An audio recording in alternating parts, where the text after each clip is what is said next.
The China trade talks are now back on. I assume that's going to give us a little bit of a leg. At least it looks like this morning it's going to.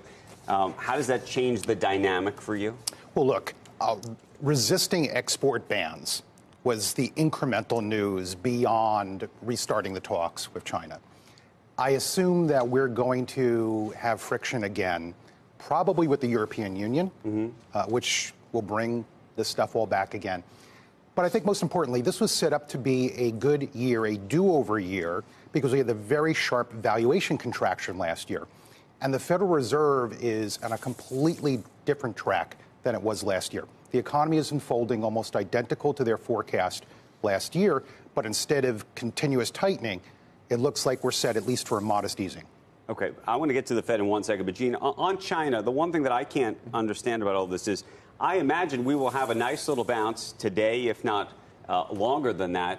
But at some point, if you think that these talks are back on, that means that we're going to have to talk again and we're going to have to negotiate again. And you remember when we used to talk about the Fed kicking the can? Well, we just kicked the can, and we're going to have to deal with the can at some point, I would think. No, Gene? I totally agree with you. I think, if you look at our market outlook, our new market outlook talks about three things. We're calling it mixed signals, that the markets and the economy are giving us a lot of mixed signals, whether it's China, whether it's the domestic economy. So number one, you look at economic data starting to cool, but at the same time, though, we're still very expansionary. Number two, you have valuations are a little bit elevated, but earnings growth could weaken, especially with an earnings recession this quarter and potentially next quarter. And three, you're seeing, the bond market. I'm surprised there was a lack of follow-through on bond yields today. The bond market, we have an inverted yield curve suggesting weaker growth down the road. Yet high-yield markets are pricing, yes, they widen a little bit, but they're pricing in really good news. All of this is going to create a lot of market volatility, especially to your question, Andrew, especially with China. We get news out of China, the devil is in the details. And like we told you many times on the show, we truly believe the U.S. will win this trade war with China. Gene, here's the question, though, that I have. You think that there's overconfidence about the Fed and the potential for rate cuts this year? Definitely, especially for July. Right now, there's a 100% chance the Fed is going to cut rates in July, on July 31st. Think about how many data points we have between now and then. We have payroll, ISM, we have, second quarter GDP on July 26th. Lots of data coming. We think a better case scenario is maybe September, maybe 25 basis points then. But again, it's all very, very data dependent. And especially if the trade war does get resolved sooner rather than later, it could be a boost to the overall economy.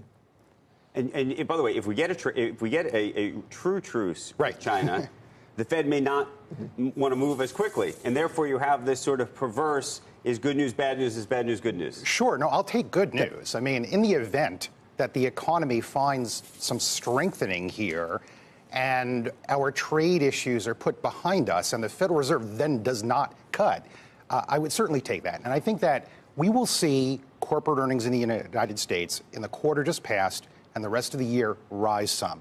We could derail that if we had a serious worsening of trade issues around the world. If we don't, then I would take that as a positive, right? So, look, I think the market was in a much better position to buy earlier in the year than it is at this level. I'd be grateful to that very much.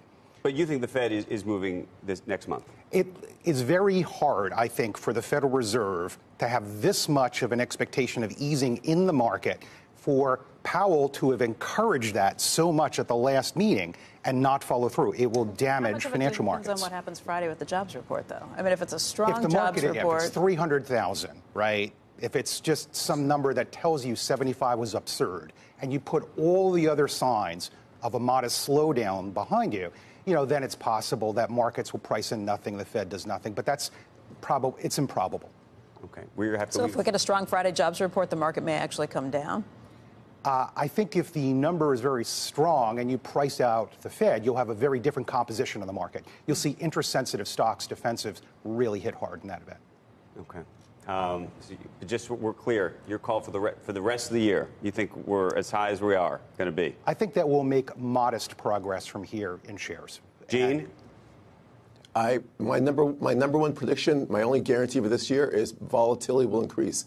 Lots of headwinds in the market, lots of tailwinds in the market, and as the market investors grapple with this, we're going to see a lot of volatility. What's the pricing in the market after the dovish Fed, after the trade war resolution. You know, as you mentioned earlier, best June since 1938. Markets are looking for something going forward, and what's coming up next?